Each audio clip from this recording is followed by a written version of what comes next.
রাজ্যের শাসক দলের পাখির চোখ সংখ্যালঘু ভোট, অন্য পক্ষ সংখ্যাগরিষ্ঠের বেশিরভাগ ভোট নিজেদের কবজায় আনার চেষ্টায় ব্যস্ত।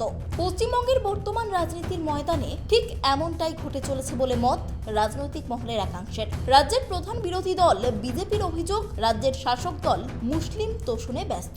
পাল্টা শাসক দলের অভিযোগ, হিন্দুত্বের জিগির তুলে বিভাজনের রাজনীতি করছে পদ্ম শিবির। রাজনৈতিক মহল বলছে, পশ্চিমবঙ্গের রাজনীতির ইতিহাসে ধর্মীয় মেরুকরণের রাজনীতি সম্ভবত এই প্রথম। কারণ এর আগে কংগ্রেসের আমলে ট্রাম ভাড়া বৃদ্ধির মতো ইস্যুতে যেমন আন্দোলন হয়েছে, তেমনি বাম আমলে কৃষি জমিতে শিল্পায়নের ইস্যু নিয়ে আন্দোলন দেখা গিয়েছিল। স্বাভাবিকভাবেই প্রশ্ন উঠছে, এই ধর্মের রাজনীতির জাঁতা কলে কি চাপা পড়ে যাচ্ছে মানুষের দাবি? যদিও এই জাতপাতের রাজনীতির জন্য রাজ্যের শাসক দল তৃণমূল কংগ্রেসকেই দায়ী করছে বিজেপি। ধর্মীয় বিষয় চাইছেন তো মুখ্যমন্ত্রী। তৃণমূল কংগ্রেসের রাজনীতি কি? 30% মুসলিম ভোটকে কনসলিডেট করার রাজনীতি। আমরা মনে করি আজকের দিনের রাজনীতি হলো উন্নয়ন, আর আজকের ধর্ম হলো গণতন্ত্র। এই গণতান্ত্রিক পরিবেশকেই তো তৃণমূল ধ্বংস করে দিয়েছে।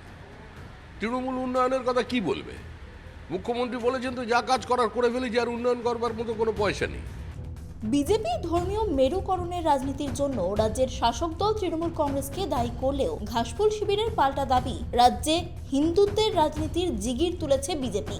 রাজনৈতিক বিশ্লেষকদের একাংশের মত, বিগত বাম আমলে রাজ্যে জাতপাত বা ধর্মীয় ইস্যুতে রাজনীতির বিষয়টি সেভাবে ফ্রন্ট ফুটে আসেনি, কিন্তু বর্তমানে সারা দেশের সঙ্গে এ রাজ্য একইভাবে জাতপাতের রাজনীতির পথ অনুসরণ করছে।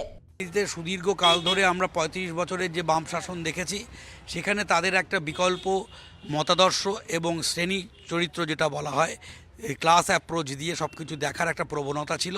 সেখান থেকে 2011 সালের যে পরিবর্তন এবং পরিবর্তনের যে মুখপাত্র মমতা বন্দ্যোপাধ্যায়ের যে রাজনৈতিক আদর্শ বলুন, দলেগত অবস্থান বলুন, সেগুলো কিন্তু দেখা যায় যে দক্ষিণপন্থী রাজনীতি হিসাবে অন্যতম ধারা হিসাবে সেখানে ধর্ম, জাতপাত এগুলো কিন্তু প্রায়োরিটি পেয়েছে অফিসিয়ালি।